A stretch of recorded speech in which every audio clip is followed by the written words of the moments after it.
మా latest videos కోసం మా ఈ తెలుగు న్యూస్ ఛానల్ సబ్స్క్రైబ్ చేసి గంట సింబల్ యాక్టివేట్ చేసుకోండి. ఈ రోజే పుష్య పౌర్ణమి, శివ ముక్కోటి శనివారంతో కలిసి వచ్చిన అద్భుతమైన రోజు. ఇది శనిదేవుడికి మరియు పరమేశ్వరుడికి ఎంతో ఇష్టమైన రోజు. పైగా ఇదే ఈ సంవత్సరంలోని మొదటి పౌర్ణమి కావటం విశేషం. ఈరోజు ఏం చేసినా చేయకపోయినా సరే రాత్రి 12 లోపు ఈ వీడియో చూస్తే చాలు, ఈ పవిత్ర కథను వింటే చాలు, నరక బాధలు తప్పుతాయి. సకల దేవతల అనుగ్రహంతో సంవత్సరమంతా ధనం వస్తూనే ఉంటుంది. పట్టిందల్లా బంగారంలాగా మారుతుంది. కష్టాలు, సమస్యలు, దోషాలు పోతాయి. రాజయోగం పడుతుంది. ఇక మీకు అన్ని శుభాలే జరుగుతాయి. ఫ్రెండ్స్, ఎంతో అదృష్టం ఉంటేనే ఈ కథ మీ దాకా వస్తుంది. పూర్తి పుణ్యఫలం దక్కాలంటే స్కిప్ చేయకుండా చివరి వరకు వినండి. మర్చిపోకుండా ఓం నమ శివాయ, ఓం శ్రీ శనిదేవాయ నమః అని కామెంట్ చేసి ఈ వీడియోని లైక్ చేయండి. కాశీనగరం అనగానే మనకు ముందుగా గుర్తొచ్చేది ఆ పరమేశ్వరుడి పవిత్ర క్షేత్రం మరియు సంస్కృత విద్యకు నెలమైన ప్రాచీనపురం. ఈ నగరానికి విశ్వేశ్వర నగరం లేదా విశ్వేశ్వరపురం అనే పేర్లు కూడా ఉన్నాయి. గంగానది తీరాన వెలిసిన ఈ అద్భుత క్షేత్రం వేల ఏళ్ల నాటి చరిత్రకు, ఆధ్యాత్మికతకు సాక్ష్యంగా నిలుస్తుంది. ఇక్కడ కొలువైన విశ్వేశ్వరుడు భక్తుల కోరికలు తీర్చే కల్పవృక్షం. ఒకానొక సమయంలో శివ ముక్కోటి పర్వదినం దగ్గర పడుతున్న వేళ కాశీక్షేత్రంలో ఒక అద్భుతమైన సంఘటన జరిగింది. ఆ ఆలయ ప్రధాన అర్చకుడు చాలా నిష్ఠావంతుడు, భక్తగ్రేసరుడు. ఒక రాత్రి ఆయనకు సాక్షాత్తు ఆ విశ్వేశ్వరుడు కలలో కనిపించి, ఓ అర్చకుడా, రాబోయే శివ ముక్కోటి పర్వదినాన నగరంలోని పండితులను, సాధువులను, పుణ్యాత్ములను ఒక చోట చేర్చి ఒక గొప్ప సభను ఏర్పాటు చెయ్యి. ఆ రోజున నా లీల ఒకటి బయటపడుతుంది అని చెప్పి మాయమయ్యాడు. మరుసటి రోజు ఉదయాన్నే ఆ అర్చకుడు రాజుగారి అనుమతితో నగరమంతా చాటింపు వేయించాడు. పరమేశ్వరుడే స్వయంగా చెప్పిన మాట కావటంతో కాశీలోని పండితులు, గొప్ప త్యాగధనులు, సాధువులు అందరూ ఆ పవిత్రమైన శివ ముక్కోటి రోజు కోసం 1000 కళ్ళతో ఎదురు చూడసాగారు. శివ ముక్కోటి పర్వదినం రానే వచ్చింది. ఆ రోజున ఆకాశంలో ఆరుద్ర నక్షత్రం ప్రకాశిస్తోంది. తెల్లవారుజామునే భక్తులందరూ గంగా నదిలో స్నానాలు ఆచరించి, విభూది ధరించి హరహర మహాదేవ, శంభో శంకర అంటూ నినాదాలు చేస్తూ ఆలయానికి చేరుకున్నారు. సభ మండపం జనంతో కిక్కిరిసిపోయింది. సరిగ్గా అభిషేక సమయం ముగిసి హారతి ఇస్తున్న వేళ గుడి అంతటా ఒక దివ్యమైన వెలుగు నిండింది. అందరూ ఆశ్చర్యంతో చూస్తూ ఉండగా విశ్వేశ్వరుని లింగం పక్కన తలతలా మెరుస్తూ రత్నాలు పొదిగిన ఒక బంగారు రేకు ప్రత్యక్షమైంది. ఆ రేకు నుంచి వస్తున్న కాంతికి భక్తుల కళ్ళు చెమ్మగిల్లినాయి.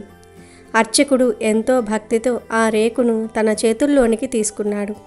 దాని మీద ముత్యాల్లాంటి అక్షరాలతో ఇలా రాసి ఉంది: ఈ లోకంలో అందరికంటే గొప్ప దయాశీలికి, నిస్వార్థపరుడైన పుణ్యాత్మునికి విశ్వేశ్వరుడు ఇచ్చే కానుక ఇది అని రేకుపై రాసిన వాక్యాన్ని అర్చకుడు చదివాడు. ఆ మాటలు వినగానే సభలో ఉన్న వారందరిలో ఒక రకమైన ఆశ, ఉత్సుకత మొదలయ్యాయి. అర్చకుడు సభను ఉద్దేశించి, ప్రతి సోమవారం ఇక్కడ సభ జరుగుతుంది. ఎవరైతే తమ దయాగుణాన్ని, పుణ్యాన్ని నిరూపించుకుంటారో వారికే ఈ స్వర్ణ పత్రం దక్కుతుంది అని ప్రకటించాడు. ఈ వార్త దేశమంతా వ్యాపించింది. ఎంతోమంది ధర్మాత్ములు, వ్రత దీక్షాపరులు కాశీకి రావటం మొదలుపెట్టారు. ఒక సోమవారం నాడు ఎన్నో ఏళ్లుగా కఠినమైన చంద్రాయన వ్రతం చేస్తున్న ఒక బ్రాహ్మణుడు ముందుకు వచ్చాడు. ఆయన తన పాండిత్యం మీద, వ్రత శక్తి మీద చాలా నమ్మకంతో ఆ బంగారు రేకును అందుకోబోయాడు. కానీ విచిత్రం, ఆయన చెయ్యి తగలగానే ఆ బంగారు రేకు కాస్త నల్లని మట్టి పలకగా మారిపోయింది. అది చూసి ఆయన సిగ్గుతో తల వంచుకుని దానిని పూజారికి తిరిగి ఇచ్చేశాడు. పూజారి చేతిలోనికి వెళ్ళగానే అది మళ్ళీ బంగారు రేకులా మెరవసాగింది. ఆ తరువాత ఒక గొప్ప ధనవంతుడు ముందుకు వచ్చాడు. ఆయన ఎన్నో గుడులు కట్టించాడు. 1000 మందికి అన్నదానం చేశాడు.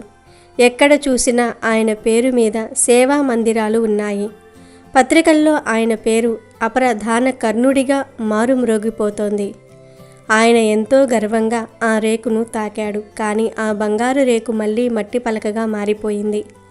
అప్పుడు అర్చకుడు ఆయనతో, అయ్యా, మీరు చేసే దానాలు పేరు ప్రతిష్టల కోసం, గౌరవం కోసం చేస్తున్నట్లు ఉన్నాయి. కీర్తిని ఆశించి చేసే దానం దేవుడికి చేరదు అని సున్నితంగా మందలించాడు. ఇలా 1 సంవత్సరం గడిచింది. ఎంతోమంది గొప్పవారు వచ్చి ప్రయత్నించారు, కానీ ఎవరికీ అది దక్కలేదు. ఎవరూ కూడా నిస్వార్థంగా దానం చేయటం లేదని, అందరిలోనూ ఎంతో కొంత అహంకారం ఉందని అర్థమైంది. అలా ఆ సంవత్సరం శివ ముక్కోటి వచ్చింది. ఆ రోజు ఒక ముసలి రైతు విశ్వేశ్వరుని దర్శించుకోవడానికి వచ్చాడు. ఆయన చాలా పేదవాడు. మాసిపోయిన బట్టలు, చిరిగిన అంగి, భుజాన ఒక పాత దుప్పటి ఉన్నాయి. ఆయన దగ్గర ఉన్న ఏకైక సంపద తన తుండులో మూటకట్టుకున్న పిడికెడు పేలపిండి. అదే ఆయన ఆహారం. ఆ వృద్ధ రైతుకు కాశీ విశ్వేశ్వరుణ్ణి ఒక్కసారి దర్శించుకోవాలనే కోరిక తప్ప ఏ బంగారు రేకు మీద ఆశ లేదు. గుడికి వెళ్ళే దారిలో ఎంతోమంది ధనవంతులు తమ గొప్పతనాన్ని నిరూపించుకోవడానికి పేదలకు బట్టలు, డబ్బులు పంచుతూ ఉన్నారు.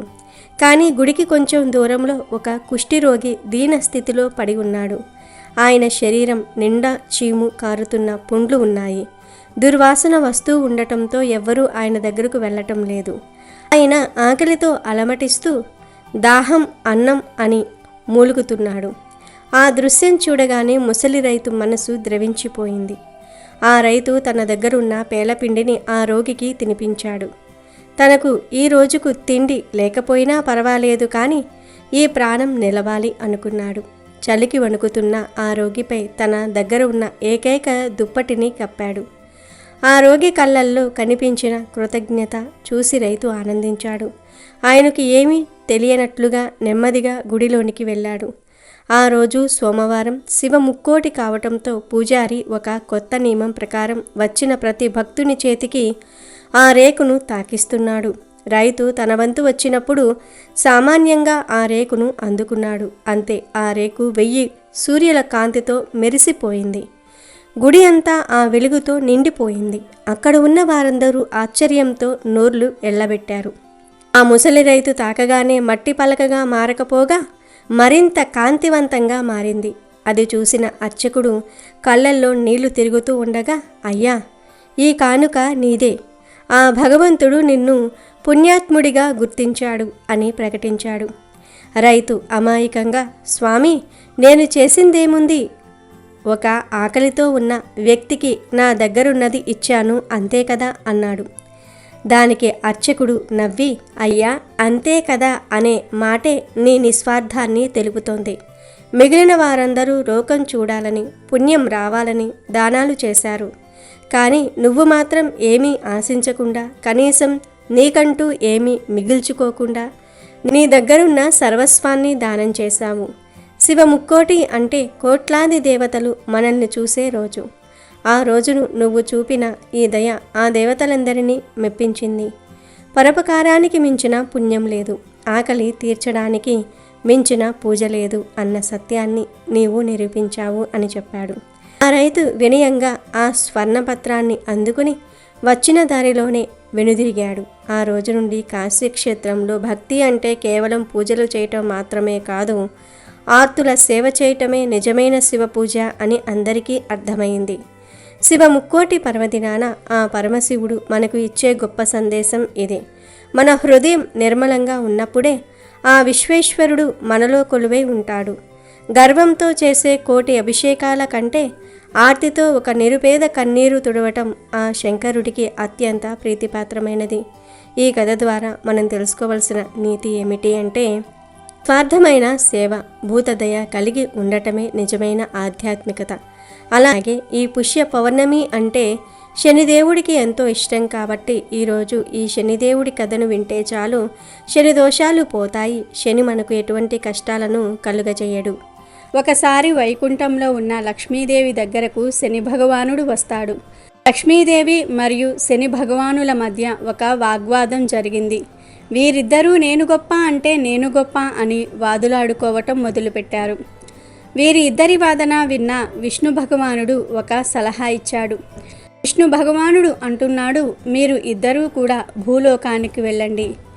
ఎక్కడైతే మంచి గుణగణాలు కలిగిన రాజు ఉంటాడో అతని రాజ్యంలోనికి వెళ్ళి ఆ రాజును మీ ఇద్దరిలో ఎవరు గొప్పవారో చెప్పమని అడగండి అని విష్ణు భగవానుడు సలహా ఇచ్చాడు. దీనికి అంగీకరించిన లక్ష్మీదేవి శని భగవానులు భూలోకంలోనికి బయలుదేరుతారు. ప్రయాగ నగరంలో శ్రీవత్స అనే రాజు ఉన్నాడు. ఆ రాజు చాలా మంచివాడు.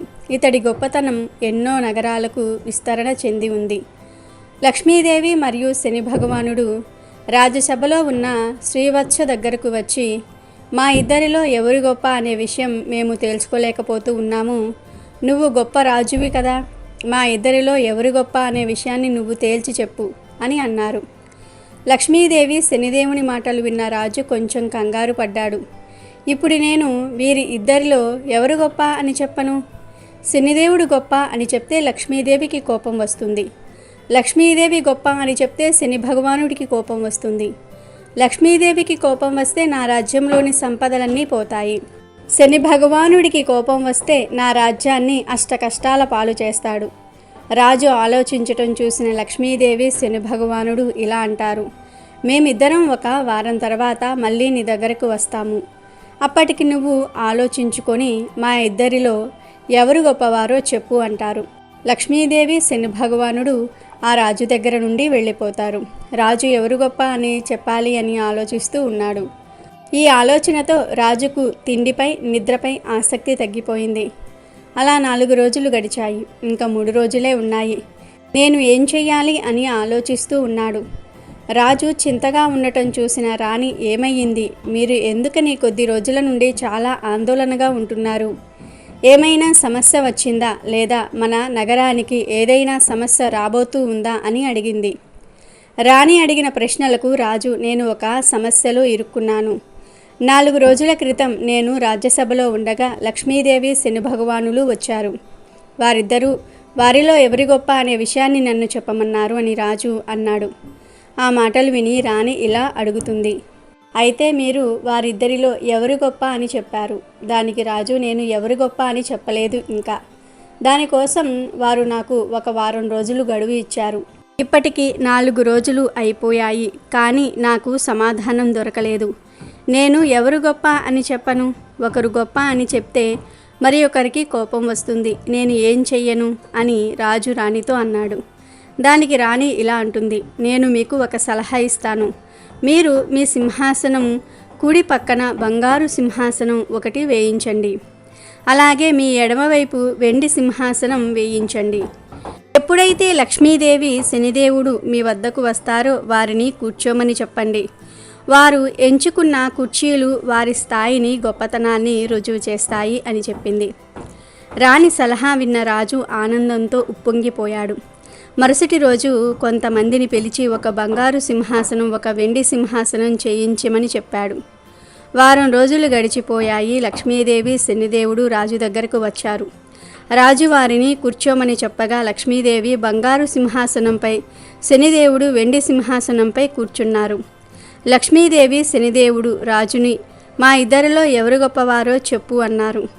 దానికి రాజు, మీ ఇద్దరిలో ఎవరు గొప్పవారో మీరే స్వయంగా నిర్ణయం తీసుకున్నారు అన్నాడు. ఆ మాటలకు శని భగవానుడు ఆశ్చర్యపోయాడు. తాను దేనిపైన కూర్చున్నాడో చూసుకున్నాడు. శని భగవానుడు మనసులో ఇలా అనుకుంటున్నాడు, నేను వెండి సింహాసనంపై కూర్చున్నా, లక్ష్మీదేవి బంగారు సింహాసనంపై కూర్చుంది. వెండి కంటే బంగారం విలువైనది. వెండి కన్నా బంగారాన్ని గొప్పగా భావిస్తారు. అంటే లక్ష్మీదేవియే గొప్పదా అని ఆలోచించి వెంటనే తాను కూర్చున్న సింహాసనంపై నుంచి లేచి రాజువైపు కోపంగా చూసి బయటకు వెళ్ళిపోయాడు. శనిదేవుడు వెళ్ళటం చూసిన రాజుకు భయం వేసింది. వెంటనే లక్ష్మీదేవి ఇలా అంటుంది, నువ్వేమీ భయపడకు, నీకు తోడుగా నేనుంటాను అంటుంది. శనిదేవుడికి కోపం రావటం వల్ల శ్రీవత్స రాజ్యానికి విపరీతమైన కరువు వచ్చింది.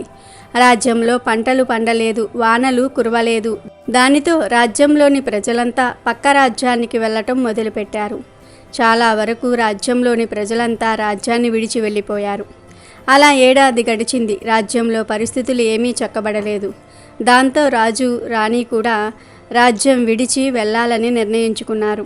రాజు రాణితో ఇలా అంటాడు, రాణి, మన దగ్గర మిగిలి ఉన్న నాణేలను మూటకట్టు, మనం ఈ రాజ్యాన్ని వదిలి వెళ్ళిపోదాము. రాజు మాటలు విన్న రాణి బాధపడింది. కొన్ని వస్త్రాలు, కొన్ని నాణేలు మూటకట్టింది. రాజ్యం నుండి ఇతర రాజ్యానికి వెళ్ళడానికి సిద్ధంగా ఉన్నారు. రాజును చూసిన శనిదేవుడు కోపంతో విపరీతమైన వానను కురిపించాడు. 4 వైపులా మబ్బులు కమ్ముకున్నాయి. చీకటి కమ్మివేసింది.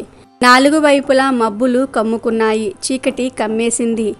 దారి కనిపించటం లేదు. అప్పుడు లక్ష్మీదేవి ఒక పాపరూపంలో అక్కడికి వచ్చి వారిని జాగ్రత్తగా ఒక నది ఒడ్డుకు చేర్చింది. పాపరూపంలో వచ్చిన లక్ష్మీదేవి మాయమైపోయింది. ఇక రాజు, రాణి వారి ముందున్న నదిని చూసి మనం ఇప్పుడు ఈ నదిని ఎలా దాటాలి అని అనుకున్నారు. చుట్టూ చూడగా ఒక వ్యక్తి పడవపై రాజుగారి వైపే వస్తున్నాడు. ఆ వ్యక్తి ఎవరో కాదు, శనిదేవుడు. శనిదేవుడు ఒక వ్యక్తి రూపంలో రాజు వద్దకు వచ్చి ఏదైనా సహాయం కావాలా అని అడిగాడు. దానికి రాజు, మమ్మల్ని నది ఒడ్డు దాటించు అన్నాడు. అప్పుడు ఆ వ్యక్తి, రాజా, నా పడవలో 2 మాత్రమే సరిపడతారు. ఒకరు నేను, ఇంకొకరు నాతో ప్రయాణం చేసే వ్యక్తి. కానీ మీరు 2 ఉన్నారు. మీతో పాటు కొన్ని మూటలు కూడా ఉన్నాయి అన్నాడు. దానికి రాజు, సరే అయితే ముందు ఈ పడవలో నా భార్య అయిన చిత్రాంగిని ఎక్కించుకో, ఆ తర్వాత నన్ను ఎక్కించుకో, చివరిగా ఈ మూటలను తీసుకొని మా వద్దకు వచ్చేయి అన్నాడు. రాజు మాటలు విన్న ఆ వ్యక్తి సరే అని చెప్పి ముందు రాణిని ఒడ్డుకు చేర్చాడు. ఆ తర్వాత రాజును ఒడ్డుకు చేర్చాడు. ఇక చివరిగా రాజుగారు తెచ్చుకున్న మూటలను పడవలోనికి ఎక్కించుకొని వస్తూ ఉన్నాడు. వ్యక్తి రూపంలో ఉన్న శనిదేవుడు నది మధ్యలోకి రాగానే పడవతో సహా మాయమైపోయాడు. రాజు వద్ద ఉన్న డబ్బంతా శనిదేవుడు తీసుకొని మాయమైపోయాడు.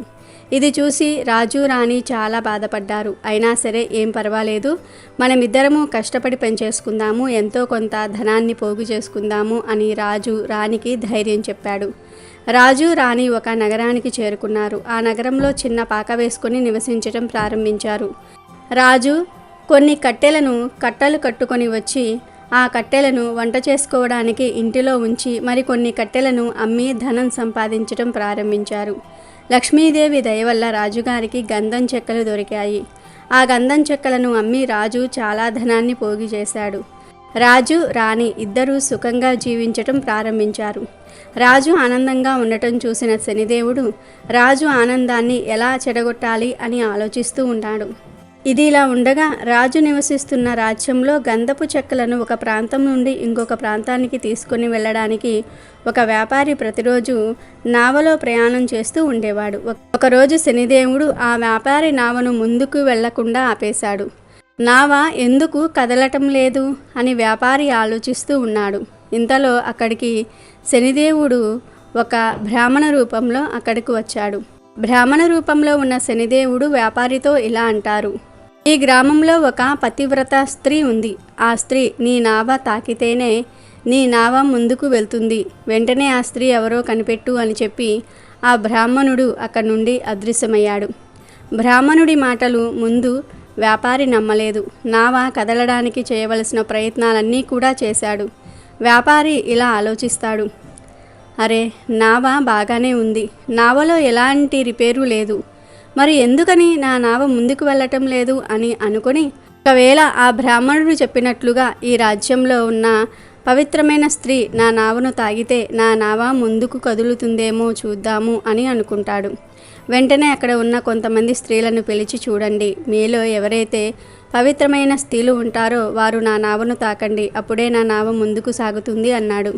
ఆ మాటలు విని స్త్రీలంతా ముందుకు వచ్చి ఆ నావను తాకారు. కానీ నావ కదలలేదు. ఇంతలో ఒక స్త్రీ రాణి చిత్రాంగి ఇంటికి వచ్చి నావ విషయం చెప్తుంది. అయితే రాణి చిత్రాంగిని తాను రాను అని చెప్తుంది. నా భర్త బయటికి వెళ్ళాడు, తను వచ్చే సమయానికి నేను ఇంటిలో లేకపోతే బాధపడతారు, నా భర్తకు చెప్పకుండా నేను బయటకు ఎక్కడికి రాను అంటుంది. ఆ మాటలు విని ఆ స్త్రీ అక్కడ నుండి నావ ఉండే చోటుకు వెళ్తుంది. ఆమె కూడా ఆ నావను తాకుతుంది. కానీ నావ కదలదు. ఏంటి, ఈ రాజ్యంలో నా నావను ముందుకు నడిపే ఒక్క స్త్రీ కూడా లేదా అని బాధపడతాడు. అప్పుడు ఒక స్త్రీ ఇలా అంటుంది, ఒక స్త్రీ ఇంకా రాలేదు, తన భర్త కట్టెలు కొట్టడానికి వెళ్ళాడంట, తన భర్త చెప్తే గాని ఇల్లు కదిలి రాను అంది. వెంటనే ఆ వ్యాపారి, దయచేసి మీరు ఒక్కసారి ఆమె వద్దకు వెళ్ళి మళ్ళీ ఈ విషయం గురించి చెప్పండి, ఆలస్యమైతే నా వ్యాపారం దెబ్బతింటుంది అని అంటాడు. ఆ స్త్రీ రాణి చిత్రాంగిని దగ్గరకు వెళ్ళి, నావ దగ్గరకు నువ్వు ఒక్కదానివే రాలేదు, నువ్వు తాకితే గాని ఆ నావ కదిలేలా లేదు అంటుంది. ఆ మాటలు విన్న రాజు రాణిని, ఏంటి నువ్వు తాకితే తప్ప నావ కదలదా అన్నాడు. అప్పుడు రాణి, అదేమీ నాకు తెలియదు, మీరు ఇంట్లో లేనప్పుడు ఒక స్త్రీ వచ్చి నన్ను ఆ నావ దగ్గరకు రమ్మని చెప్పింది. నేను నా భర్త ఇంటిలో లేరు, రాను అన్నాను, అంతే అంది. దానికి రాజు, ఒకవేళ నిజంగానే నువ్వు ఆ నావను తాకితే, ఆ నావ కదిలితే ఆ వ్యాపారికి మంచి జరుగుతుందేమో అంటాడు రాజు. దానికి రాణి, అదేమీ నాకు తెలియదు, నాకు అక్కడకు వెళ్ళటం ఇష్టం లేదు అంటుంది. దానికి రాజు, చూడు, నువ్వు ఒకప్పుడు రాణివి. రాణి తన రాజ్యంలో ప్రజలు కష్టంలో ఉంటే చూస్తూ ఊరుకోదు కదా, కాకపోతే ఇప్పుడు నీ స్థాయి మారింది అంతే. కానీ నువ్వు ప్రజలు కష్టంలో ఉంటే సాయం చేయాలి అని రాజు రాణికి నచ్చజెప్పి ఆ నావ వద్దకు తీసుకుని వెళ్తాడు. నావలో ఉన్న వ్యాపారి రాణి చిత్రాంగిని చూసి ఆమె అందానికి ముగ్ధుడై ఆమెను తనతో తీసుకుని వెళ్ళాలని అనుకుంటాడు. రాణి నావపై చెయ్యి వేయగానే నావ కదిలింది. అది చూసి రాజు, అక్కడ ఉన్న ప్రజలు ఆశ్చర్యపోయారు. కొంత సమయానికి ప్రజలు అక్కడి నుండి వెళ్ళిపోయారు. రాజు, రాణి, ఆ వ్యాపారి మాత్రం అక్కడ ఉన్నారు. వ్యాపారి వారికి కృతజ్ఞతలు చెప్పాడు. కానీ ఆ వ్యాపారి బుర్రలో ఒక చెడు ఆలోచన వచ్చింది. వెంటనే రాజును వెనక్కి తోసి రాణిని నావలో ఎక్కించుకొని చాలా దూరం వెళ్ళిపోయాడు. రాజు చూసేసరికి నావ చాలా దూరం వెళ్ళిపోయింది. రాజు చాలా బాధతో గట్టిగట్టిగా రాణిని పేరుతో పిలిచాడు. అక్కడ రాణి కూడా రాజును పిలుస్తూ ఉంది. కానీ ఏం లాభం లేదు. తరువాత రాణి చిత్రాంగిని ఆ వ్యాపారస్తుణ్ణి కోపగించుకొని సూర్య భగవానుని ప్రార్థించింది. నాకు కురీపు రూపాన్ని ఇవ్వు, నేను నా శరీరాన్ని ఎవరికీ ఇవ్వను, సూర్య భగవానుడు నా శీలాన్ని కాపాడండి అని గట్టిగా సూర్య భగవానుణ్ణి ప్రార్థించింది. సూర్య భగవానుడు చిత్రాంగిని రూపాన్ని కురీపుగా మార్చేశాడు. ఆమెను చూసిన వ్యాపారి భయపడి ఆమెను తాకే సాహసం కూడా చేయలేదు. ఇక చేసేది ఏమీ లేక ఆమెను ఆ నావలోనే ఉంచాడు. తనతోనే ఆ నావలో ఆమెను తీసుకొని ఇతర దేశాలకు ప్రయాణం చేసేవాడు. ఇక రాజు విషయానికి వస్తే, భార్యను పోగొట్టుకున్న రాజు తనకు ఉన్న ఆస్తినంతా వదిలేసి ఒక ఆశ్రమానికి వెళ్ళి అక్కడ ఉన్న సాధువులకు, గోవులకు సేవ చేస్తూ ఉన్నాడు. గోవులకు ఆహారం పెడుతూ ఉన్నాడు. అయితే లక్ష్మీదేవి కృప వల్ల ఆవులు వేసే పేడ కాస్త బంగారు ముద్దలుగా వచ్చాయి. ఆ బంగారు ముద్దలతో రాజు చాలా ధనవంతుడు అయ్యాడు. ఆ బంగారం ముద్దలను బాగా పోగు చేసేవాడు. తన భార్యను తీసుకొని వెళ్ళిన వ్యాపారి ఏదో ఒక రోజు మళ్ళీ ఈ రాజ్యానికి రాకపోతాడా అని ఆశగా ఎదురు చూస్తూ ఉండేవాడు. ఒకరోజు రాజు బంగారాన్ని కరిగించి ఏదైనా తయారు చేయడానికి పక్క రాజ్యానికి తీసుకుని వెళ్దాం అనుకున్నాడు. అప్పుడు ఆ రాజుకు ఆ వ్యాపారి నావ కనిపించింది. వెంటనే అతడిని పిలుస్తాడు. రాజుకు ఆ వ్యాపారి గుర్తున్నాడు. కానీ రాజు ముసుగు వేసుకొని ఉండటం వల్ల వ్యాపారి రాజును గుర్తుపట్టలేదు. వ్యాపారి రాజు వద్దకు రాగానే రాజు ఇలా అంటాడు, అయ్యా, నన్ను ఆ ఒడ్డుకు చేర్చండి. నా వద్ద చాలా బంగారం ఉంది. నేను దీనిని కరిగించి నా భార్యకు మంచి ఆభరణం చేయిస్తా అని చెప్పి బంగారు ముద్దలు ఉన్న మూటలను చూపిస్తాడు. బంగారంపై ఆశపడిన వ్యాపారి రాజును నావలోకి ఎక్కించుకుంటాడు. రాజు రాణిని వెతికే పనిలో ఉండగా వ్యాపారి వెనక నుండి వచ్చి రాజును నీటిలోనికి తోసేస్తాడు. నీటి శబ్దం విన్న రాణి బయటకు చూసింది. రాజు నీటిలో పడిపోవటం చూసిన రాణి నావలో ఉండే గాలి తలగడను రాజుకు అందేలాగా విసిరింది. రాజు ఎలాగోలా ఒడ్డుకు చేరుకున్నాడు. అక్కడ ఉన్న కొంతమంది ప్రజలు శ్రీవత్స రాజును, మీరు ఎవరు, ఎలా ఈ నీటిలో కొట్టుకుని వచ్చారు అని అడుగుతారు.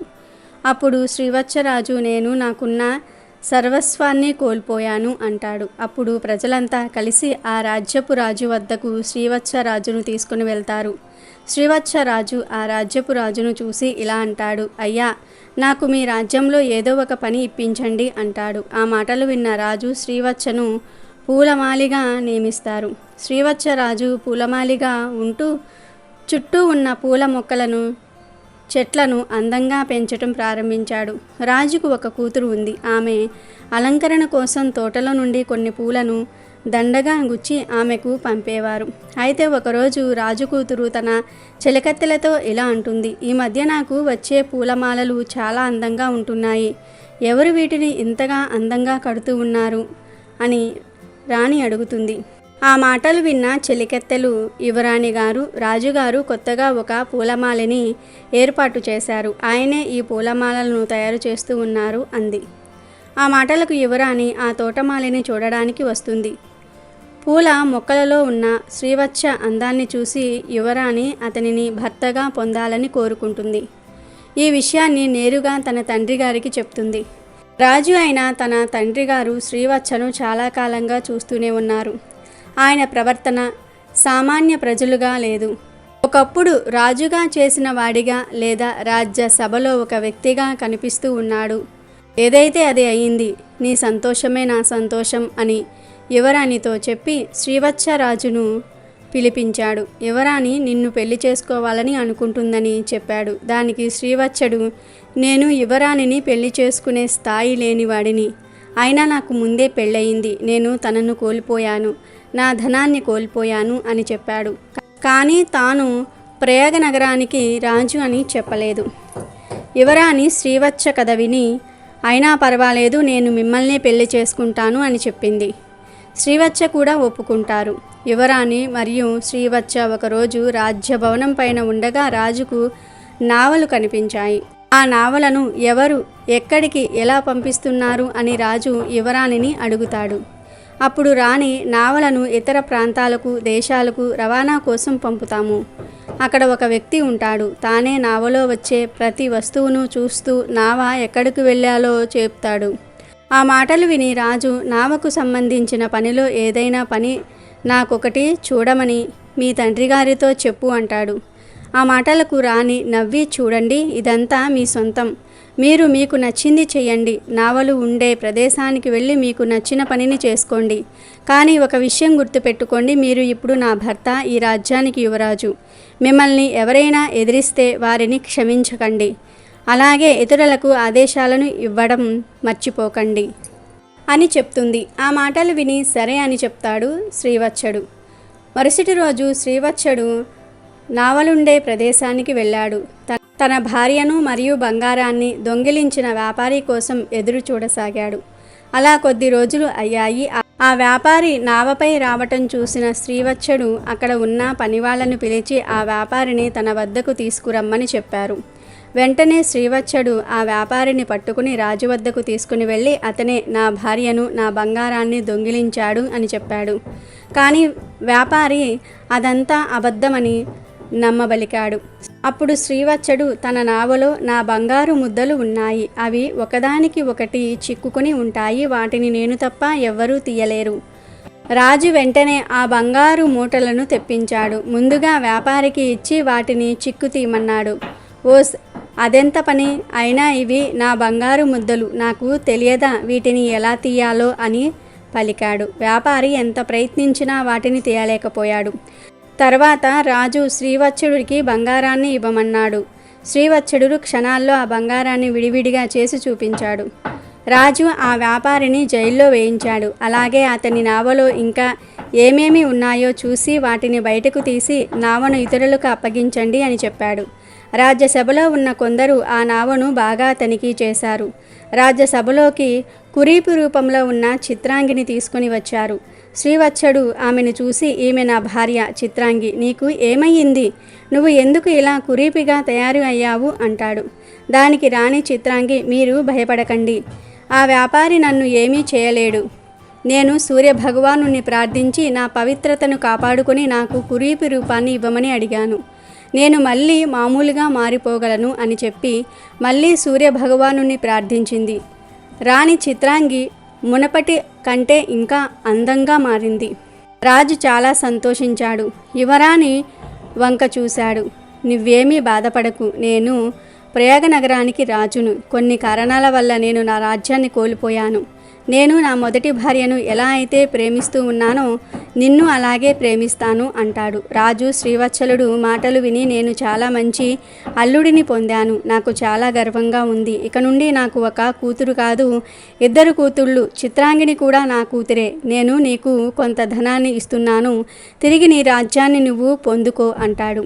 శ్రీవత్సలుడు తన రాజ్యాన్ని సరిచేసుకొని ఒక మంచి ముహూర్తం చూసుకొని 2 రాణులతో కలిసి శ్రీవత్సలుడి రాజ్యంలో అడుగుపెట్టి సింహాసనాన్ని అధిష్టానం చేశాడు.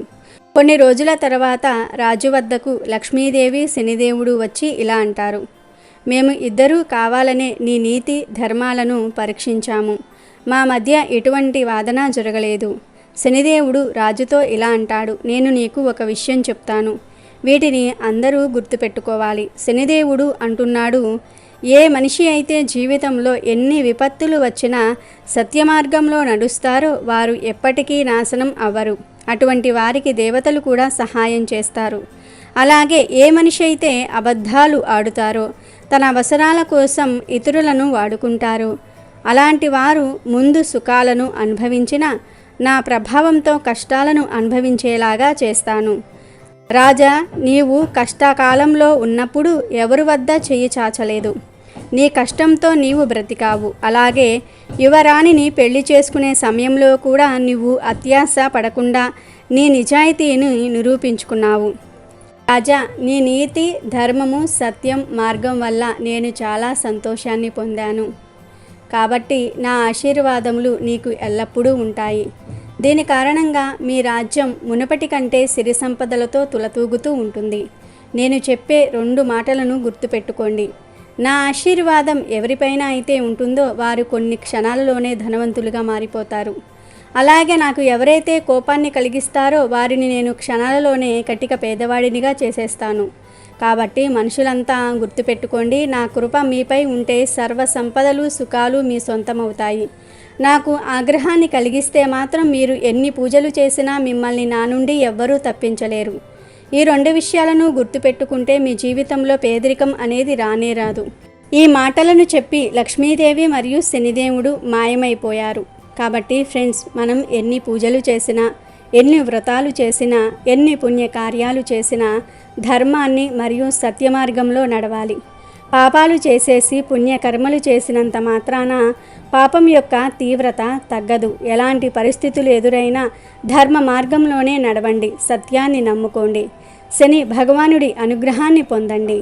జీవితంలో పేదరికానికి చోటు లేకుండా చూసుకోండి. ఆనందంగా జీవించండి. అలాగే ఈరోజు పౌర్ణమి సందర్భంగా సత్యనారాయణ స్వామి వ్రతకథను వింటే చాలు, జీవితంలో దేనికి లోటు రాదు. పూర్వం ఉల్కాముఖుడు అనే ఒక రాజు ఉండేవాడు. అతడు ఇంద్రియములను జయించిన వాడై సత్యవంతుడై ప్రతిదినము దేవాలయంనకు పోయి అక్కడ బ్రాహ్మణులకు ధనమిచ్చి వారిని సంతృప్తిపరిచి దైవదర్శనం చేసుకుని పోతూ ఉండేవాడు. అతని భార్య చాలా సౌందర్యవతి, సుగుణవతి. ఆ రాజుకొకనాడు ధర్మపత్ని సమేతుడై భద్రాశీల నదీ తీరమున సత్యనారాయణ వ్రతం చేయసాగాడు. ఇంతలో సాధు అనే ఒక వర్తకుడు అపారమైన ధనరాశులతోనూ వస్తువులతోనూ ఉన్న తన నావను తీరమున నిలిపి వ్రతము చేస్తున్న రాజు దగ్గరకు వచ్చి వినయముతో ఇలా అడిగాడు: ఓ రాజా, భక్తి శ్రద్ధలతో మీరు చేస్తున్న ఆ వ్రతమేమిటి? దయచేసి నాకు వివరించండి, తెలుసుకోవాలని ఉన్నది అని అడిగాడు. అంతటా రాజు: ఓ సాధు, పుత్ర సంతాన ప్రాప్తికై మేము ఈ సత్యనారాయణ స్వామి వారి వ్రతము చేచుచూ ఉన్నాము అని చెప్పాడు. మహారాజు చెప్పిన మాటలు విన్న సాధు: ఓ రాజా, నాకు కూడా సంతానం లేదు. నాకు సంతానం కలిగితే తప్పక ఈ సత్యనారాయణ వ్రతమును ఆచరిస్తాను అని మొక్కుకున్నాడు. తరువాత సాధువు తన వ్యాపారమును ముగించుకొని ఇంటికి వచ్చి భార్య అయిన లీలావతితో సత్యనారాయణ వ్రతమును గురించి విన్నవించాడు. సంతానము కలిగినచో తప్పక ఈ వ్రతమును ఆచరిస్తాను అని అన్నాడు.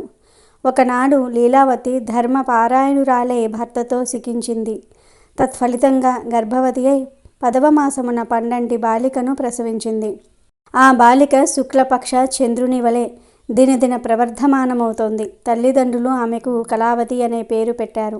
ఒకనాడు లీలావతి భర్తతో: నాదా, మనకు సంతానము కలిగినచో సత్యనారాయణ వ్రతమును చేస్తానన్నారు కదా, మనకు పుత్రిక పుట్టింది కదా, కనుక వ్రతం చేయండి అంది. దానికి ఆ వర్తకుడు: లీలావతి, మన అమ్మాయి వివాహ సమయంలో తప్పక వ్రతం చేద్దామని భార్యను సమాధానపరిచి వ్యాపారం పని మీద నగరానికి పోయాడు. అలా కళావతి కన్నతండ్రి ఇంట పెరుగుతూ యుక్త వయసుకు చేరుకున్నది. అది గమనించి సాధు తన సహచరులతో కలిసి ఆలోచించి వరుడిని వెతకడానికి దూతను పంపాడు. ఆ దూత కాంచనా నగరానికి పోయి అక్కడొక చక్కని యోగ్యుడైన వర్తకుని కుమారుణ్ణి చూసి వెంట తోలుకుని వచ్చాడు. అందగాడైన ఆ వైశాల్య బాలుడిని చూసిన సాధు తన కుమార్తెకు ఇచ్చి విధి విధానమున పెళ్లి చేసినాడు. పుత్రిక వివాహానందంలో పడిన ఆ సాధువు పెండ్లి వేడుకలలో పడి సత్యనారాయణ వ్రతమును మరిచాడు. దాంతో స్వామికి ఆగ్రహం వచ్చింది. తర్వాత కొంతకాలానికి వ్యాపార దక్షత గల సాధువు వ్యాపార నిమిత్తమై తన అల్లుడితో సహా బయలుదేరి సముద్ర తీరమున ఉన్న రత్నసానుపురం అనే నగరానికి బయలుదేరాడు. ఆ పురమున చంద్రకేతుడనే మహారాజు పరిపాలించుచూ ఉండేవాడు. కోపించిన సత్యనారాయణ స్వామి వ్రత ప్రతిజ్ఞను మరిచిపోయిన సాధును శపించపూనుకున్నాడు. వ్రతము చేస్తానని మరిచిన సాధును స్వామివారు అత్యంత దారుణము కాఠిన్యత గల దుఃఖం అతనికి కలుగుగాక అని శపించాడు. పాప ప్రభావం వలన ఆనాడే రాజుగారి ధనాగారంలోనికి కొందరు దొంగలు ప్రవేశించి ధనమును అపహరించి రాజభటులు వెంట తరుముతూ ఉండగా సాధువు వర్తకులు ఉన్న వైపుకు పరిగెత్తారు. రాజభటులను చూసిన దొంగలు భయపడి ఆ ధనమును సాధువు వర్తకులు ఉన్న చోట పాడవేసి పారిపోయారు. రాజభటులు వచ్చి వర్తకుల వద్దనున్న రాజా ధనమును చూసి ఆ వర్తకులే దొంగలనుకుని నిశ్చయించుకున్న వారే సాధువును అల్లుడిని బంధించి రాజు వద్దకు తీసుకుని పోయారు. ధనముతో పాటు దొంగలను కూడా పట్టు తీసుకుని వచ్చాము, విచారించి శిక్షించండి అని సంతోషంతో భటులు రాజుతో చెప్పారు. అంతటా రాజు విచారణ అవసరం లేదు అంటూ వీరిని చెరసాలలో బంధించండి అన్నాడు. దాంతో భటులు ఇద్దరు వర్తకులను కారాగారమున బంధించారు. మేము దొంగతనం చేయలేదని వర్తకులెంత మొత్తుకున్నా సత్యదేవుని మాయ చేత వారినెవ్వరూ కూడా పట్టించుకోలేదు. అంతేకాక చంద్రకేతు మహారాజు వారి పడవల ఎందున్న ధనమంతటిని తన ధనాగారమునకు చేర్పించెను. సత్యదేవుని శాపము వలన ఇంటిలో ఉన్న సాధు భార్య కూడా కష్టాల పాలైంది. వారి ఇంటనున్న ధనధాన్యములంతటినీ దొంగలు పడి అపహరించుకుని పోయారు. వర్తకుని భార్య తీవ్ర మనోవేదనతో రోగగ్రస్తురాలయ్యను. తినడానికి తిండి లేక ఇంటింటికి తిరిగి భిక్షమెత్తుకొని బ్రతకసాగుతూ ఉన్నారు. కుమార్తె కళావతి కూడా ఆకలికి అలమటిస్తూ భిక్షమెత్తుకొని సాగింది. అలా తిరుగుతూ ఆమె ఒకనాడొక బ్రాహ్మణుడి ఇంటికి చేరుకుంది. అక్కడ బ్రాహ్మణుడు సత్యనారాయణ వ్రతం చేస్తూ ఉండగా చూసింది కదా. అంతయు విని కరుణించి కాపాడమని స్వామిని మనస్ఫూర్తిగా వేడుకున్నది. ప్రసాదాన్ని కూడా స్వీకరించి బాగా ప్రొద్దుపోయిన తర్వాత ఇల్లు చేరుకున్నది.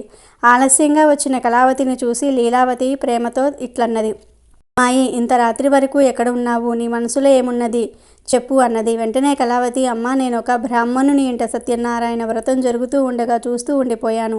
అమ్మ, ఆ వ్రతం కోరిన కోరికలు తీరుస్తుందంట కదా అన్నది. అప్పుడు లీలావతి పుత్రిక మాటలు విని తాము వ్రతం చేయటం మర్చిపోయామని బాధపడి వెంటనే వ్రతం చేయ సంకల్పించింది.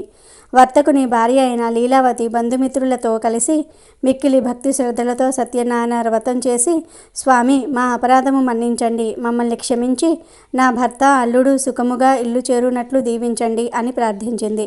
లీలావతి చేసిన వ్రతమునకు సత్యదేవుడు సంతోషించి ఆ రాత్రి చంద్రకేతు మహారాజు కలలో కనిపించి, రాజా, నీవు బంధించిన వారిద్దరూ కూడా దొంగలు కారు, వారు వర్తకులు. రేపు ఉదయాన్నే వారిద్దరిని కూడా విడిచి వారి ధనం వారికిచ్చి పంపివేయుము, లేనిచో నీవు సర్వనాశనమగునట్లుగా చేసేదనని చెప్పాడు. దాంతో మరునాడు ఉదయాన్నే రాజు సభలో తనకొచ్చిన స్వప్నాన్ని వివరించి ఆ వర్తకులను విడిపించి తీసుకురండని భటులను ఆజ్ఞాపించాడు.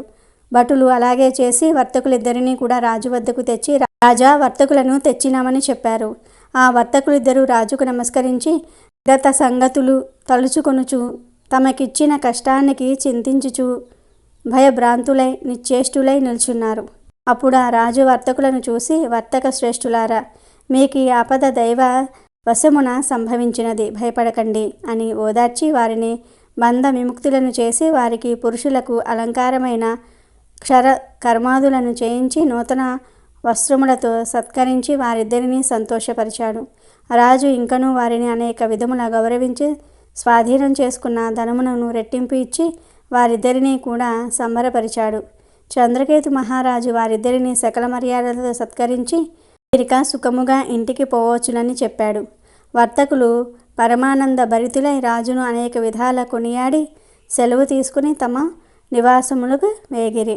అలా వైశ్యులిద్దరూ బ్రాహ్మణులకు దాన ధర్మములు ఇస్తూ తీర్థయాత్రలు చేయుచు సొంత నగమునకు బయలుదేరారు. సముద్రమునందు వారు ఆ విధముగా కొంత దూరము ప్రయాణము చేసిరి. సత్యదేవునికి మరలా వారిని పరీక్షించాలనే కోరిక కలిగింది. వెంటనే ఒక సన్యాసి రూపమును ధరించి వారి వద్దకు వెళ్ళి, నాయనలారా, మీ పడవలో ఏమున్నది అని అడిగాడు. మదంతో ఆ వైశ్యులు సన్యాసిని చూసి పరిసహిస్తూ మా పడవలో ఏమున్నదో నీకెందుకు? మా ధనమును అపహరించాలని చూస్తున్నావా? పడవలో ఆకులు అలములు తప్ప ఏమీ లేవు, వెళ్ళు వెళ్ళు అని బదులు చెప్పారు. అంతటా సన్యాసి చిరునవ్వు నవ్వి అట్లే అగుగాక అన్నాడు. తర్వాత ఆ సన్యాసి నదీ తీరమునందే కొంత దూరంలో నిలబడి చోద్యము చూడసాగాడు. సన్యాసి అలా వెళ్ళగానే సాధు కాలకృత్యములు తీర్చుకొని వచ్చి పడవలోనికి చూసి ఆశ్చర్యపోయి నిశ్చేష్టుడయ్యాడు. దుఃఖముతో మూర్ఛిల్లాడు. తెలివి వచ్చిన తర్వాత తమ ధనధాన్య సంపదలన్నీ కూడా ఏమైపోయినావో అని విలపించసాగాడు. అంతటా అల్లుడు మామను చూసి, మామయ్య, ఏడవటం వలన ప్రయోజనమేమి? సాధు గుణాత్ముడైన సన్యాసిని పరిహరించినందువలనే మనకి దుస్థితి వాటిల్లింది. సన్యాసి కోపం వలనే సర్వస్వం కోల్పోయాము గనుక ఆయననే వేడుకుందాం, ఆయనే శరణు కోరుకుందాం, మనల్ని తప్పక కరుణిస్తాడు, మన కోరికలు నెరవేరగలవు అన్నాడు. అల్లుని మాటలను ఆలకించిన సాధువు పరుగుపరుగున ఆ సన్యాసి వద్దకు వెళ్ళి మనసారా నమస్కరించి వినయముతో, స్వామి, జ్ఞాన శూన్యుడై మిమ్ములను పరిహాసించాను, నా తప్పును మన్నించండి, క్షమించి మాపై దయ చూపించండి అని పరిపరి విధాలుగా ప్రార్థించాడు. బోరున విలపించాడు. అంతటా ఆ సన్యాసి, ఓయి, నా వ్రతము చేసేదనని చెప్పి మరిచిపోవుట భావ్యమా? దుష్ట బుద్ధితో ఉన్న నీకు కన్ను విప్పు కలిగించాలనే నేను శాపము ఇచ్చాను. నా శాపం వలనే నీకు ఈ దుస్థితి సంభవించింది. ఇప్పటికైనా తెలుసుకుంటివా అన్నాడు. అంతటా సాధు, స్వామి పుండరీకాక్ష, లోకమంతయు నీ మాయ మోహమున పడి కొట్టుమిట్టాడుచున్నది. బ్రహ్మాది దేవతలే నీ మాయను కానలేకున్నారు, నిన్ను తెలుసుకోలేకున్నారు. మానవ మాతృడను నేనంత వాడను తండ్రి. నీ మాయలో చిక్కుకున్న సూక్ష్మ అజ్ఞానిని, నీ అనుగ్రహమునకు దూరమై తప్పించుచున్న అభాగ్యుడను. నిన్ను తలుచుకునుట నా తరమా స్వామి? నా అపరాధమును మన్నింపుము. ఇక మీదట నిన్నెప్పుడూ మరువక పూజించెదను. శరన్న వారిని రక్షించి కరుణా సముద్రుడవు, నన్ను అనుగ్రహించు, నా విత్తమును నాకు ఇప్పించమని పరిపరి విధాలుగా ప్రార్థించాడు. సాధు యొక్క ప్రార్థనను మన్నించిన స్వామి అతని కోరికను తీర్చి అంతర్ధానమయ్యను. అట్టు పిమ్మట సాధువు తన నావ వద్దకు వచ్చి చూడగా అది అంతయు ధనరాశులతో నిండి ఉండుటను గమనించి సంతోషించి, ఆ సత్యదేవుని దయవలనే తన కోరిక తీరినదని అనుకుని తన పరివారంతో సహా స్వామిని పూజించి గృహమునకు ప్రయాణము సాగించెను.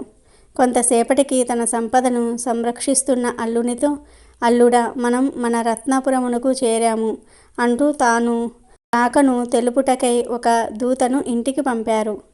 ఆ దూత నగరానికి పోయి లీలావళితో, అమ్మ నమస్కారము, మన అయ్యగారు అల్లుడు గారు వచ్చారు, బంధుమిత్రులతో కలిసి వేంచేశారు, ఇప్పుడే పడవ వచ్చింది అని వార్తను చెప్పాడు. అంతటా లీలావతి దూత మాటలు విని సంబరపడి, అమ్మాయి కళావతి, సత్యనారాయణ వ్రతం త్వరగా ముగించి రామ్మ, నేను నావ వద్దకు పోవచున్నాను, నీ తండ్రిని భర్తను చూచుటకు త్వరగా రా అని చెప్పింది.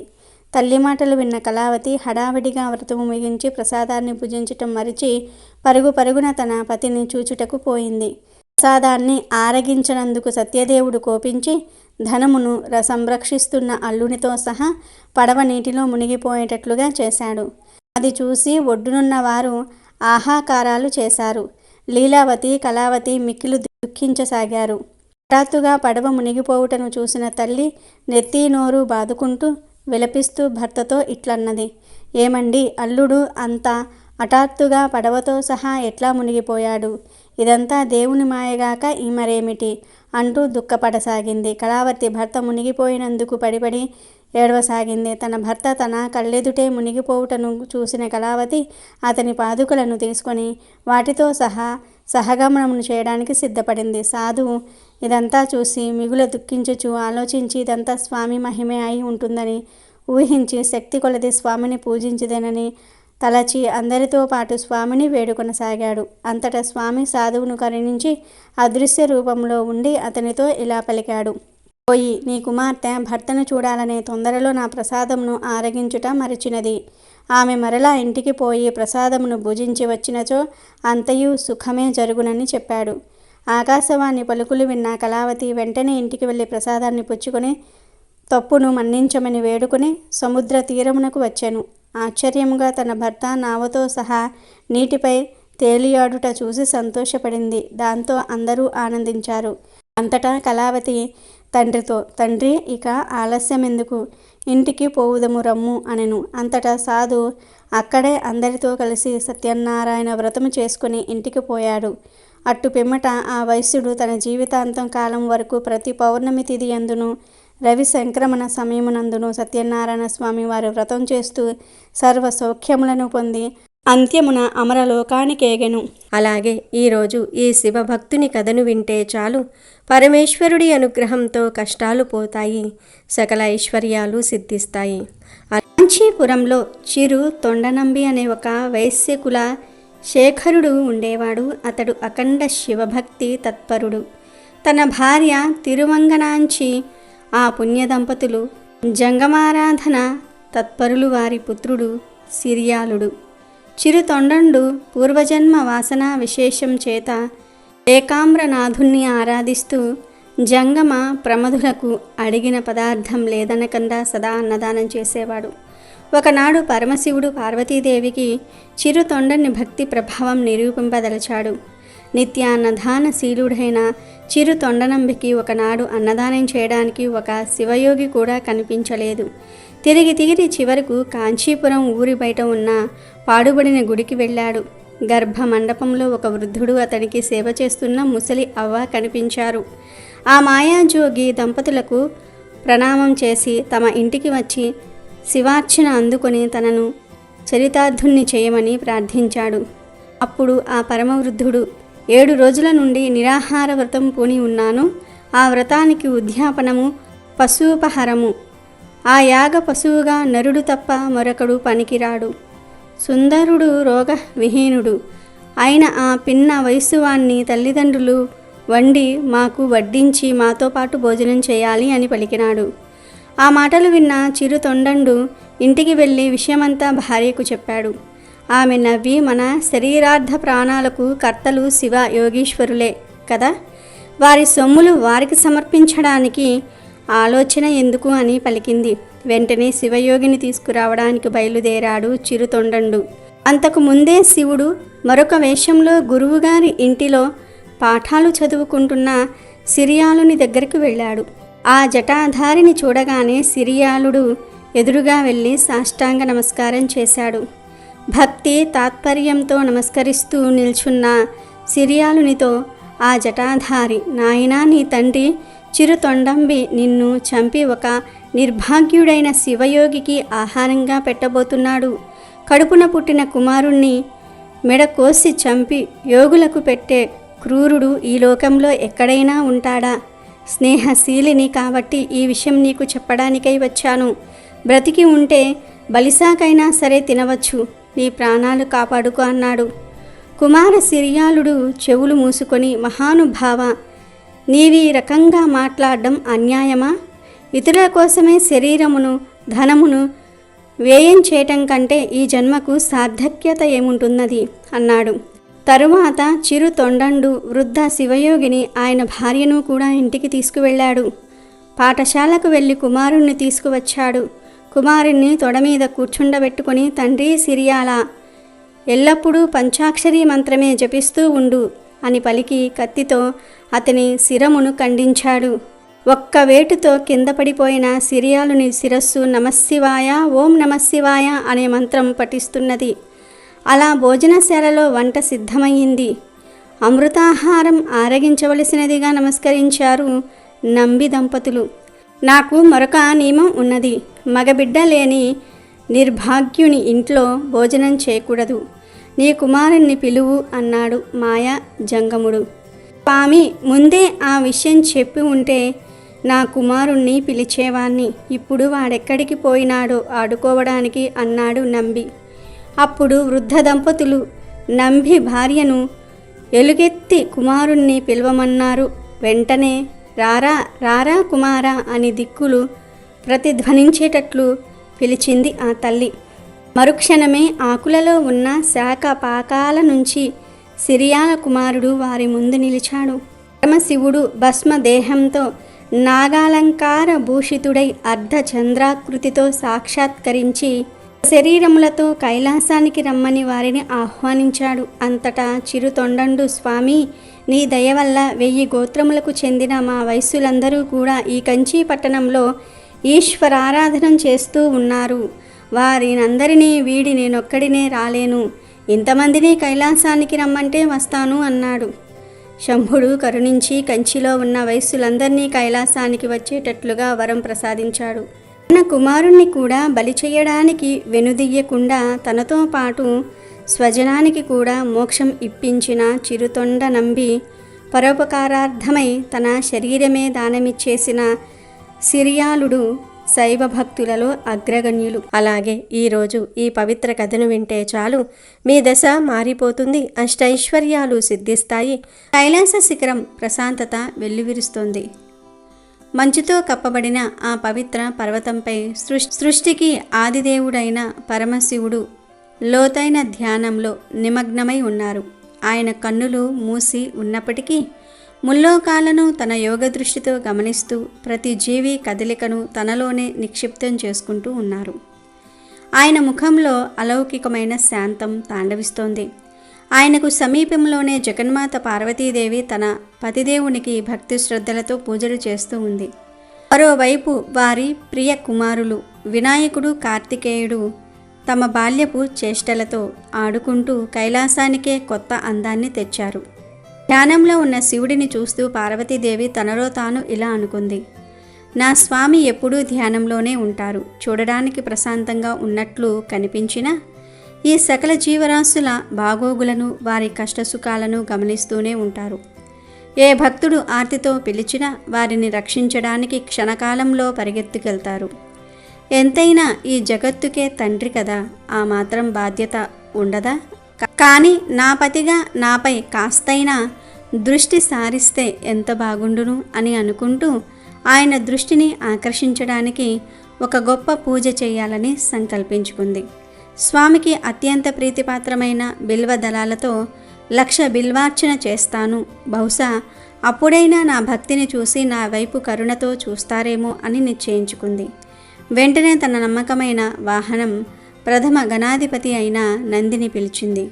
నందీశ్వర, నేను స్వామివారికి 1,00,000 బిల్వ దళాలతో అర్చన చేయాలని సంకల్పించాను. నువ్వు వెంటనే నాకు 1,00,000 బిల్వ పత్రాలు తెచ్చిపెట్టాలి అని ఆజ్ఞాపించింది.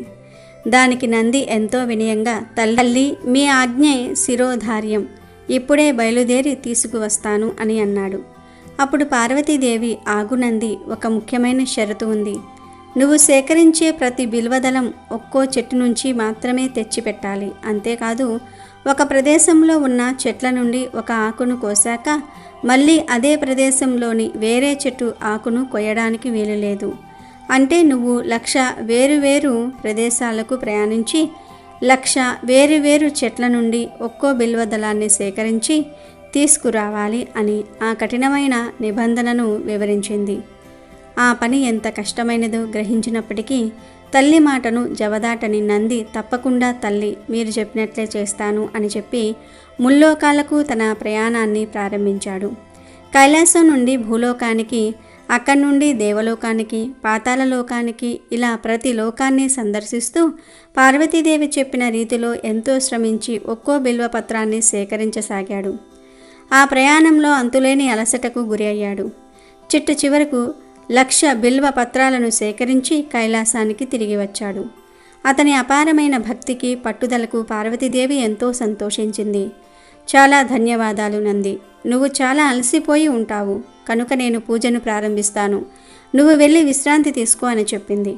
తల్లి ఆజ్ఞతో నంది విశ్రాంతి తీసుకోవడానికి వెళ్ళి ఆ ప్రయాణపు అలసటతో గాఢ నిద్రలోనికి జారుకున్నాడు. ఇదిలా ఉండగా భూలోకంలో రామయ్య అనే గొప్ప శివభక్తుడు ఉండేవాడు. అతను నిరంతరం శివనామ స్మరణతోనే తన జీవితాన్ని గడుపుతూ ఉండేవాడు. ఒకరోజు అతను నదీ తీరాన కూర్చొని ఓం నమ శివాయ అని జపిస్తూ ఉండగా ఆ ప్రాంతాన్ని ఏలుతున్న మదాసురుడు అనే ఒక రాక్షసుడు అక్కడికి వచ్చాడు. శివనామ స్మరణ వినగానే అతనికి పట్టరాని కోపం వచ్చింది. ఏమిటిది, ఈ లోకంలో ఎక్కడ చూసినా ఆ శివుడి నామస్మరణేనా, అందరూ నా పేరునే జపించాలి అని గర్వంతో గర్జిస్తూ అమాయకుడైన రామయ్యపై దాడి చేసి అతని సమీపంలోని నదిలోనికి విసిరివేశాడు. నీటిలో మునిగిపోతూ రామయ్య, స్వామి శివయ్య, నాకు ఈత రాదు, నన్ను కాపాడు తండ్రి అని ఆర్తనాదాలు చేశాడు. ఆ పిలుపు నేరుగా కైలాసంలో ధ్యానంలో ఉన్న శివుడి చెవిన పడింది. ఆయన వెంటనే కళ్ళు తెరిచారు. అయ్యో, నా భక్తుడు ఆపదలో ఉన్నాడు, నేను వెంటనే వెళ్ళి అతన్ని రక్షించాలి అని అనుకుని తన వాహనమైన నందిని పిలిచాడు. నంది, నంది, భూలోకానికి వెళ్ళాలి, త్వరగా రా అని ఎంత పిలిచినా గాఢ నిద్రలో ఉన్న నంది నుండి ఎలాంటి సమాధానం రాలేదు. శివుడు మళ్ళీ, నంది, ఏమిటి మొద్దు నిద్ర? అక్కడ నా భక్తుడు ప్రాణాపాయ స్థితిలో నాపైనే ఆశలు పెట్టుకొని ఉన్నాడు, లే నంది అని గట్టిగా పిలిచాడు. అయినా నంది ఉలకలేదు, పలుకలేదు. దాంతో శివునికి ఆగ్రహం కట్టలు తెంచుకుంది. నా ఆజ్ఞను సైతం లెక్క చేయకుండా నిద్రిస్తావా? ఈ కైలాసనాథుని మాటకు విలువ ఇవ్వని నీకు ఈ కైలాసంలో స్థానం లేదు, వెంటనే ఇక్కడి నుండి భూలోకానికి వెళ్ళిపో అని గర్జించాడు. ఆ శబ్దానికి నది ఉలిక్కిపడి లేచాడు. స్వామి, ఎంత మాట అన్నారు, మీరు లేకుండా నేను ఎలా ఉండగలను? దయచేసి నన్ను పంపకండి అని వేడుకున్నాడు. కానీ శివుడు, నువ్వు నిద్రా సుఖాలకు బానిసవయ్యావు. కైలాసంలో భక్తికి జ్ఞానానికి మాత్రమే చోటు, నువ్వు ఇక్కడి నుండి వెళ్ళిపో అని నందిని భూలోకానికి పంపించి వేశాడు. ఆ తరువాత శివుడు తానే స్వయంగా భూలోకానికి వెళ్ళి నదిలో కొట్టుకుపోతున్న రామయ్యను రక్షించి ఆశీర్వదించి కైలాసానికి తిరిగి వచ్చాడు. పాపం నంది మాత్రం, నేను ఎంత పెద్ద తప్పు చేశాను, స్వామి ఆగ్రహానికి గురి అయ్యాను, మళ్ళీ నేను కైలాసానికి ఎలా చేరుకోవాలి అని దుఃఖిస్తూ భూలోకమంతా తిరగసాగాడు. పార్వతీదేవి తన పూజను ముగించుకొని శివుని వద్దకు వచ్చి, స్వామి, పూజ పూర్తయింది అన్నట్టు నంది కనిపించటం లేదే, ఎక్కడా అని అడిగింది. అప్పుడు శివుడు, నేనే అతన్ని శపించి కైలాసం నుంచి పంపించాను అని జరిగిన విషయం చెప్పాడు. అది విన్న పార్వతీదేవి, అయ్యో, ఎందుకండి అలా చేశారు? పాపం నంది కేవలం నేను చెప్పానన్న ఒక్క కారణంతో ముల్లోకాలు తిరిగి 1,00,000 బిల్వపత్రాలు సేకరించి తెచ్చాడు. ఆ అలసటతోనే నిద్రపోయి ఉంటాడు, మీరు అలా చేయటం తగదు అని వాదించింది. అప్పుడు శివుడు చిరునవ్వుతో, పార్వతి, ఈ సృష్టిలో నాకు తెలియని విషయం అంటూ ఏమైనా ఉంటుందని నువ్వు అనుకుంటున్నావా? నంది పడిన శ్రమ నాకు తెలియదా? నేను నందిని భూలోకానికి పంపడం వెనుక ఒక పెద్ద కారణం ఉంది. భూలోకంలో మదాసురుడు అనే రాక్షసుడు నా భక్తులను హింసిస్తూ ఉన్నాడు. అతనికి ఒక వరం ఉంది. అతన్ని కేవలం జంతు రూపంలో ఉన్న పరమ శివభక్తుడు మాత్రమే సంహరించగలడు. ఆ కార్యం నెరవేర్చగల సమర్థుడు మన నంది మాత్రమే. అందుకే ఈ నాటకం ఆడవలసి వచ్చింది అని అసలు రహస్యాన్ని వివరించాడు. అది విన్న పార్వతీదేవి, క్షమించండి స్వామి, మిమ్మల్ని అపార్థం చేసుకున్నాను అని చెప్పి శాంతించింది. మరోవైపు భూలోకంలో ఉన్న నంది తన తప్పుకు ప్రాయశ్చిత్తం చేసుకోవాలని నిర్ణయించుకున్నాడు. స్వామి అభిషేక ప్రియుడు కదా, ఇక్కడే ఒక శివలింగాన్ని ప్రతిష్ఠించి 1,000 బిందెలతో అభిషేకం చేస్తాను అని సంకల్పించి ఒక నదీ తీరానికి వెళ్ళి అక్కడి మట్టితో ఒక శివలింగాన్ని తయారు చేశాడు. అభిషేకం కోసం నది నుండి నీరు తీసుకురావడానికి వెళ్ళాడు. ఇంతలో అక్కడికి వచ్చిన మదాసురుడు ఆ మట్టి లింగాన్ని చూసి, నా రాజ్యంలో శివలింగమా అని దాన్ని కాలితో తన్ని నాశనం చేశాడు. నంది తిరిగి వచ్చి లింగం లేకపోవడాన్ని చూసి, స్వామి నన్ను పరీక్షిస్తున్నాడు కాబోలు అనుకుని మళ్ళీ ఇంకొక లింగాన్ని తయారు చేసి నదికి వెళ్ళాడు. మదాసురుడు మళ్ళీ దాన్ని నాశనం చేసి ఈసారి ఒక చెట్టు చాటున దాక్కున్నాడు. నంది తిరిగి వచ్చి లింగం లేకపోవడంతో మూడోసారి లింగాన్ని తయారు చేశాడు. అది చూసిన మదాసురుడు, ఓహో, ఈ లింగాలను తయారు చేస్తుంది ఇదేనా అనుకుని నంది నీరు తీసుకువచ్చినప్పుడు తన మాయతో ఆ నీటిని మాయం చేశాడు. అది చూసిన నంది, ఎవరు నువ్వు, ఎందుకు నా పూజకు ఆటంకం కలిగిస్తున్నావు అని అడిగాడు. దానికి మదాసురుడు, నువ్వు పూజించే ఆ శివుడు ఒక భిక్షగాడు, శ్మశానవాసి, అతన్ని పూజించటం అవివేకం అని శివుణ్ణి దూషించాడు. తన స్వామిని నిందించటంతో నందికి విపరీతమైన కోపం వచ్చింది. అతనిలో ఉన్న దైవభక్తి ప్రజ్వరిల్లింది. వెంటనే మదాసురుడిపైకి ఉరికి ఇద్దరి మధ్య ఘోరమైన యుద్ధం జరిగింది. ఆ యుద్ధంలో నంది తన కొమ్ములతో పొడిచి మదాసురుడిని సంహరించాడు. నంది ఆ యుద్ధంలో గెలవగానే అక్కడ పరమశివుడు ప్రత్యక్షమయ్యాడు. భలా నంది, భలా, ఈ లోక కళ్యాణ కార్యం కోసమే నిన్ను భూలోకానికి పంపే నాటకం ఆడాను అని ప్రశంసించాడు. అది విన్న నంది, స్వామి నాపై మీకు ఎలాంటి కోపం లేదు కదా అని అమాయకంగా అడిగాడు. శివుడు నవ్వి, లేదు నంది, నువ్వు నా పరమ భక్తుడవు, నీపై నాకెందుకు కోపం ఉంటుంది, వచ్చిన పని పూర్తయింది, పద కైలాసానికి వెళ్దాం అని చెప్పాడు. అలా శివుడు ఆనందంగా నందిని తనతో పాటు కైలాసానికి తీసుకుని వెళ్ళిపోయాడు. రోజు ఈ పవిత్ర కథను వింటే చాలు, మీ దశ మారిపోతుంది, అష్టైశ్వర్యాలు సిద్ధిస్తాయి,